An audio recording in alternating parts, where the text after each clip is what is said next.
නමුත් කොත්මලේ ජලාශයේ වාන්දොරටු විවෘත කිරීම නිසි ලෙස මිනිසුන්ට දැනුවත් කරාද? ආණ්ඩුව සහ සියලුම නිලධාරීන් මිනිසුන් සම්බන්ධව අවධානය යොමු කරන්න ඕන මොහොතක මෙහෙ ඉන්න සමහරක් නිලධාරීන් කතා කරේ ගම් වතුරවත් සිදුවෙච්ච දේපල හානිවත් නැති වුණ මිනිස් ජීවිත ගැනවත් නෙවෙයි, වෙනත් කොහෙවත් යන කන්දක් ගැන. සවලක්වත් අරගෙන පාරට බැස්සේ නැති මිනිස්සු තමයි කුණු කතන්දරය වවාගෙන කන්නේ. දරුවන්ට දෙමව්පියන් අහිමි කරමින්, දෙමව්පියන්ට දරුවන් අහිමි කරමින්, නෑදෑයින්ට හිතවතුන් අහිමි කරමින්, නිදි පැදුරේම මිනිස්සුන් මිය යමින් ව්‍යාපාරිකයන්ගේ ව්‍යාපාර කටයුතු අඩාල කර දිට්වා සුලිකුණාට.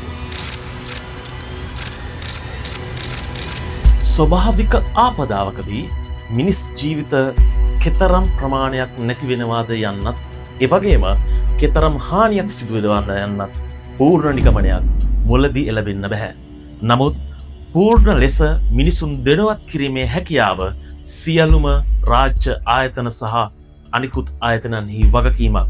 නමුත් මේ දිට්ටා සුලිකුණාටුවේදී එවන් දැනුවත් කිරීමක් කලින් සිදු වූවාද? නායකතුමනි, පළවෙනි දේ තමයි රන්ටමෙන් එළියට යන වතුර ප්‍රමාණය සාමාන්‍යයෙන් වැඩිම වර්ෂාපතනයකදී ගිහිල්ලා තියෙන 3500යි තප්පරයට. හැබැයි මේක මහවැලියෙන් කියනවා 5800කට විතර ප්‍රමාණයකට වැඩි වෙයි කියලා. හැබැයි ඇත්තටම කියපු ගාන තප්පරයට 7800ක් ගන්න මීටර් රන්ටමෙන් එළියට නිකුත් කෙරුණා. එහෙමනම් මේ කාරණාව දැනගෙන හිටියනම් ඇයි අපිට අහිංසක මිනිස්සුන්ට මේ කාරණාව පිළිබඳ දැනුවත් කරන්න බැරි වුනේ? අනික් පැත්තේ නියෝජක කතානායකතුමනි, UNDP එකේ රැස්වීම් ටික 27 වෙනිදා තිබිච්ච රැස්වීම් සියල්ල මහවැලියේ අවලංගු කරා 26 වෙනිදා. 27 වෙනිදා උදේ මෙහෙම විවසනයක් තියෙනවා කියලා සියලු ඒ තිබිච්ච රැස්වීම් සියල්ල 26 වෙනිදා අවලංගු කරා. ඇයි බැරි වුනේ ගම්පල නගරයට ගිහිල්ලා එනවුන්ස් කරන්න මෙහෙම ෆ්ලඩ් එකක් තියෙනවා කියලා? තප්පරයට මිලිමීටර් 160ක් ආවොත් එහෙම යට වෙනවා. එදා නිල්ලඹ මාපාංකයේ සටහන් වෙනවා තප්පරයට මිලිමීටර් 440යි. 440ක වැස්සක් එනවා නම් 160ට යට වෙන ගම්මාන වලටයි දැනුවත් කරේ නැත්තේ. 11 වෙනිදා තමයි මේ රටේ ලොකු ව්‍යසනයක් වෙනවා කියලා කාලගුණ විද්‍යා දෙපාර්තමේන්තුවෙන් දැනුම් දුන්නේ. ඒ දැනුම් දුන්නාට පස්සේ ගම් වතුර ඇහිල්ලා මේ වේලි කැඩිලා මේ මිනිස්සු ගහගෙන යනකම් අවතැන් වෙනකම් ජලාගාර ටික ඇරියේ නැහැ. අරින්න මෙවන් මහා ව්‍යසනයක් සිදු වෙලා තියෙන මොහොතක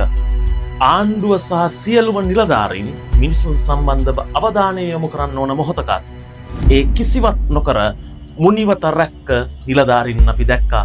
නමුත් තමුන්ගේ ගෙදර නාය ගිහිල්ලා තියෙන මොහොතේත වැඩ කරපු නිලධාරීනුත් අපි දැක්කා.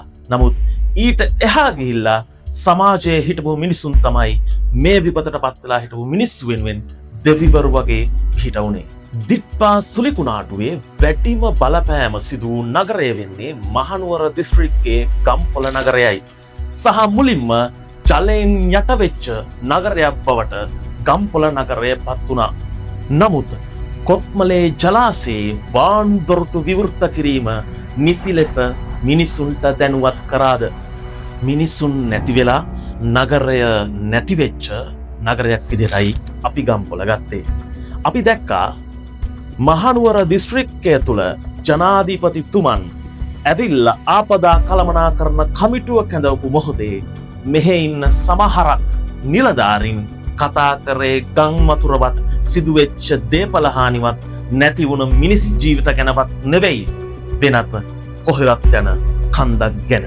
විශාල හානියක් මේ වෙනකොට අම්බුලාවේ සිද්ධ වෙලා තියෙනවා. අපේ අපේ කෘෂිකර්ම අමාත්‍යාංශයෙන් හදපු ගොවිස වෙන මධ්‍යස්ථානයේ W15 කියලා හෝටලයක් දැන් හදලා ඒකත් නාය ගිහිල්ලා තියෙනවා. මේ විශාල නායම් ජල ගැලීම් පාරවල් අවහිරීම් මිනිස්සු අවතැන්වීම් සිද්ධ වෙලා තියෙනවා. මහනුවර දිස්ත්‍රික්කයේ ගම්පොළ නගරය ඇයි මෙච්චර කතා කරන්නේ? සිදුවෙච්ච පාඩුව කියලා නිම කරන්නට බැහැ. අති සුන්දර ගංගසිරිපුරවර රාජධානියක් ලෙස පැවැත්වුණ නගරයක් තමයි ගම්පොළ කියන්නේ. ගම් වතුර බැහැලා ගිහිල්ලා නැවත නගරය යථා තත්ත්වයට පත්වමින් සිටින මොහොතකයි අපි මේ කතාව ගේන්නේ. අපි දැක්කා සමාජ මාධ්‍ය තුල වැඩි ලෙස කතා වෙන්නේ ගම්පොළ පිරිලා තියෙන කුණු ගැනයි. හැබැයි අපි දැක්කා ගම්පොළ නගර සභාවේ සේවකයන් සහ ඒ කාර්ය මණ්ඩලය කාර්යශූරව ඒක වැඩ කටයුත්ත කරන ආකාරය. හැබැයි සවලක්වත් අරගෙන පාරට බැස්සේ නැති මිනිස්සු තමයි කුණු කතන්දරය වවාගෙන කන්නේ. දිට්ටා සුලිකුණාටුවෙන් මිනිස්සුන්ට කියලා දුන්න පාඩම් රාශියක් තියෙනවා. අපි හැමෝම එකම ජාතියක් ලෙස නැගිටින්න ඕන මිනිස්සු කියලා දිට්ටා සුලිකුණාටුව අපිට කියලා දුන්නා. ගම්පොල නගරය යට වෙලා ගොඩ එන්න බැරි මොහොතක අපි දැක්කා දකුණේ ආදරණීය මිනිස්සු පෝලිමට ඇවිත් මහනුවර ගම්පොල නගරය ගොඩදාන්න කාපු කට්ට. දිට්ටා සුලිකුණාටුවෙන් සිදුවෙච්ච හානිය මෙපමණයි කියලා ගන්න බෑ. ජීවිත දහස් ගණනක් නැති වෙලා තමුන්ගේ ඇදිවතවත් නැතුව ඉන්න මිනිස්සු අපි දැක්කා. ඒ වගේම තමුන් අවුරුදු ගානක් මහන්සියෙන් ගොඩනගාගත්ත තමුන්ගේ නිවස නාය යනවා බලබල හූල්ලපු මිනිස්සු අපි දැක්කා. නමුත් අපිට හැමදාම එහෙම ඉන්න බෑ. අපි නැවත එකාවන්ව නැගිටින්නම ඕන. ඒ හින්දා අපි හැමෝම නැති බැරි මිනිසුන් වෙනුවෙන් එකාවන්ව එකතු වෙමු. ජීවිත නැතිවෙච්ච සියල්ලුම දෙනාට පතන්නම් රවි FM වෙනුවෙන් නිවන් සුව. ඒ වගේම නැවත වරක නැගිටින්නට වෙරදරන මිනිසුනි ඔබට ත්‍රිවිධ රත්නයේ ආශිර්වාදය ප්‍රාර්ථනා කරන්නම්. නැවතත් මේ මහ පොළොව මත විරාජමානව නැගී සිටින්නට. නැවතත් මෙවන් වූ විවසනයක් මේ රටට ඇති නොවේවායි ප්‍රාර්ථනා කිරීම තමයි අපේ එකම අරමුණ. ඔබ සැමට සුබ දවසක්.